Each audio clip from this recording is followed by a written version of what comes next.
The internet's latest obsession, the Ghibli-style animated Social images. media has become a living The Ghibli frenzy movie. started when OpenAI launched a new From upgrade profile to its pictures to AI political tool. memes, the internet is flooded with AI-generated anime powered by ChatGPT's latest image generation feature.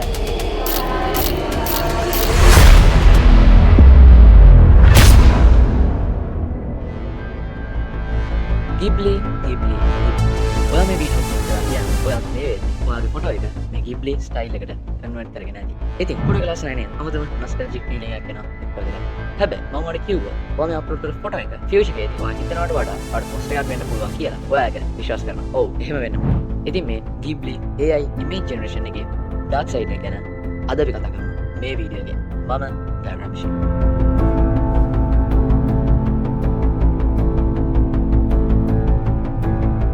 Topic එකට යන්න කලින් මම කියනවා මම මේ video එක කරන්නේ කිසිම භීෂණයක් ඇති කරගන්න නිකන් බයක් ඇති කරගන්නවත් නෙමෙයි.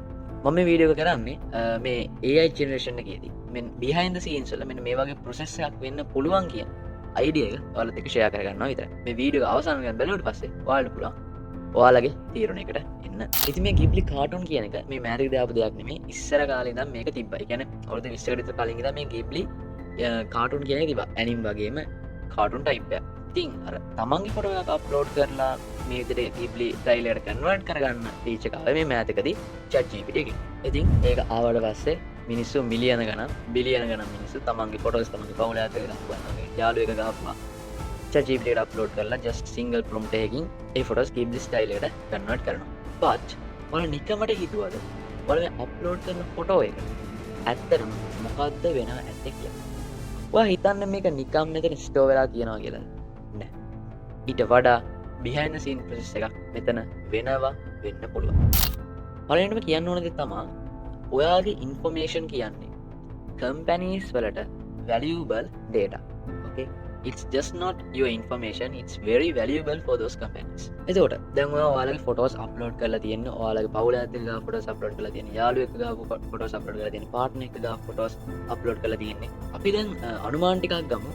මේ ඔයාගේ data use කරලා වෙන්න පුළුවන් bad effects මොනවද කියලා.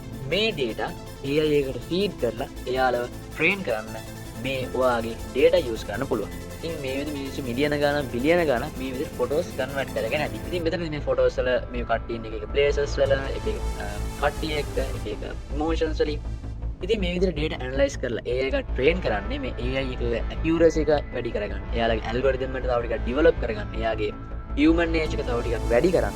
මෙන්න මේ දේවල් වලට තමයි ඔය විදිහට data analyze කරලා AI එක train කරන්නේ. ඉතින් මේ AI train කරන වැඩේට ඔයාලගේ මේ photos use කරන්න පුළුවන්. ඊළඟට තමයි මේ companies වලට පුළුවන් ඔයාලගේ data third party company එකකට sell කරන්න. ඊළඟට තමයි මේ companies වලට පුළුවන් ඔයාගේ data commercial වැඩවලට use කරන්න. ඊළඟට වෙන්න පුළුවන් එක තමයි ඔයාලගේ මේ data dark web එකට leak වෙන්න පුළුවන්. ඉතින් ඒකත් අපි serious ගන්න ඕන කාරණයක්. ඉතින් ඊළඟට වෙන්න පුළුවන් ගොඩක්ම බලපාන දේ තමයි ඔයාගේ digital clone version එක create වෙන එක. ඔයාගේ වෙනම digital identity එක, ඔයාගේ digital clone එකක් මේ internet එකේ create වෙන එක. ඉතින් ඒක වෙන්නේ කොහොමද කියලා දැන් ඔයාලට ප්‍රශ්නයක් එනවා ඇති. ඉතින් ඔයාලට හිතනවාද මම just එක image එක upload කරේ කොහොමද ඉතින් මගේ digital clone එක හැදෙන්නේ කියලා. නෑ. ඒක වෙන්න පුළුවන්. ඔයා ChatGPT එක sign up වෙද්දී ඔයාගේ name එක දෙනවා. ඒකට එයාලා ගාව ඔයාලගේ name එක දෙනවා. ඔයා ChatGPT account එක හදද්දී එතනදී එයාලා අහනවා ඔයාගේ date of birth එක. එතකොට ඔයා එයාලට ඔයාලගේ date of birth එක දෙනවා. ඒක දුන්නට පස්සේ ඒකත් එයාගේ database එකේ store වෙනවා. ඊළඟට ඔයා ChatGPT එකත් එක්ක voice chat කරලා තියෙනවා නම් ඔයාගේ voice එක ඔයා කතා කරන විදිහ ඔයාගේ accent එක ඒකත් මෙයාලගේ database එකේ store වෙනවා. internet use කරන කෙනෙක්ගේ location එක track කරන එක අනිත් hacking field එකේ අනිත් දේවල් වලට සාපේක්ෂව යම්කිසි තරමක් ලේසි. ඒ හින්දා ඔයාගේ complex මේ AI එක location track කරන මොකක් හරි code එකක් තිබ්බ කියමු. එතකොට ඔයාගේ location එක එයාලා ගාව තියෙනවා. දැන් ඔයාලා මතක කරගන්න ඔයාලා තියෙන national identity card එක. ඒ card එකේ දැන් මම මේ කියපු details වලයි අඩුවකට තියෙන්නේ card number එක විතරයි නේද? අනිත් details තියෙනවා වගේ නම තියෙනවා වගේ date of birth එක තියෙනවා වගේ location එක තියෙනවා. ඊටත් අමතරව වැඩියෙන් detail එකක් තියෙනවා. ඒ තමයි කතා කරන විදිහක් තියෙනවා. එතකොට ඔයාලට දැන් තේරෙනවනේ ඔයාගේ digital clone එකක් දැනටම create වෙලා ඉවරයි කියලා. ඉතින් මම මේ දැන් කිව්වේ ඔයාගේ data misuse වීමෙන් වෙන්න පුළුවන් bad effects ටික. ඔයාලා ෆොටෝ එක අප්ලෝඩ් කරලා ඉවරයි ChatGPT. දැන් මේක එයාලගේ database එකේ තියෙනවා. ඔයාලට ඒක delete කරන්න. ඔයාගේ හැම data එකක්ම දැන් එයාලගේ database එකේ store වෙලා තියෙනවා. මම මෙතන ChatGPT ගැන විතරක් නෙමෙයි කියන්නේ. මේක social media එක තමයි මුළු internet එකමයි තියෙන්නේ. අපි හිතනවට වඩා අපි අපේ ඩේට විශාල ප්‍රමාණයක් දැනටමත් ඉන්ටර්නෙට් එකට රිලීස් කරලා ඉවර. අපිට ඒක ගානක් එන්නේ නැහැ. හැබැයි ඒවා මිස්යූස් වෙන්න ගත්තොත් තමයි අපිට ඒකේ බරපතලකම තේරෙන්නේ. ඉතින් මං කියන්නේ මේක මෙහෙමයි වුණේ කියලා, but මේකේ මේ AI trend එකේ behind the scenes කතාව මේක වෙන්න පුළුවන්. ඉතින් this is not just about fun filters. This is about who profit from your face. ගොඩක් අය රියලයිස් වෙන්නේ මම මේ ෆොටෝ එක අප්ලෝඩ් කරද්දි මෙන්න මේ දෙයට තමයි මම ඇග්‍රී වෙන්නේ මේ වගේ දෙයක් වෙයි කියලා. but ඇත්තටම මේ AI generation කියන එක free නෙමෙයි. ඔයා තමයි එයාලගේ product එක. ඉතින් මට ඔයාලගෙන් අහන්න තියෙන ප්‍රශ්න තමයි is turning your photo into a cartoon worth your digital identity? මම මේ කියපු details වලින් අපිට ගන්න පුළුවන් idea එක තමයි අපි AI හරි social media හරි මොකක් හරි මේ internet එක use කරද්දී ගොඩක් පරිස්සම් වෙන්න ඕනේ. මොකද අපේ information කියන්නේ මේ companies වලට valuable data.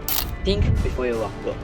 Not every fairy tale has a happy ending, especially when your face becomes their product. ඉතින් මේක ඔයාගේ ඇස්කරේ යන මේ වීඩියෝට like එකක් දාලා ඔයාලගේ idea එකත් පල්ලෙහෙන් කමෙන්ට් කරන්න. ඒ වගේම මේක ගැන නොදන්න ඔයාලගේ යාළුවන්ටත් මේ වීඩියෝ එක share කරගන්න. ඒකට එයාලටත් පුළුවන් මේ වගේ දෙයකින් වෙන්න පුළුවන් bad effect එක පොඩ්ඩක් හරි අඩු කරගන්න. ඉතින් මම ආයෙත් කියනවා මම මේ කිසිම සොසයිටි එකේ බයක් ඇති කරන්න කර වීඩියෝ නෙමෙයි. but අපි මේ ඉන්න digital world එක අපිට මේ digital world එකේ කිසිම දෙයක් trust කරන්න අමාරුයි. මම මේ වීඩියෝ එක කරේ හරි අපි දැනටවත් gameplay style එක image generate කරලා ඇති, but තවදුරටත් අපි create කරන එක අඩු කරමු. එතකොට තවදුරටත් අපේ information digital world එක release වෙන එක අඩු වෙනවා. social media internet එක use කරද්දී ගොඩක් පරිස්සම් වෙන්න. ඉතින් මම ආයෙත් කියනවා මේ වීඩියෝ like කරන්න, ඔයාලගේ දැනගන්න දැනගන්න share කරන්න. මේ වීඩියෝ ගැන ඔයාලගේ idea එක පල්ලෙහා comment section එකෙන් දාන්න. ඉතින් මේ වගේ වටින කියන වීඩියෝස් වල දිගටම ගන්න මන්න ඕන නම් මගේ ගාරිප්‍රාශ YouTube channel එකට subscribe කරලා bell icon එක press කරන්න. ඉතින් අපි ආයෙත් අලුත් වීඩියෝ එකකින් හැමෝටම සුබ දවසක්.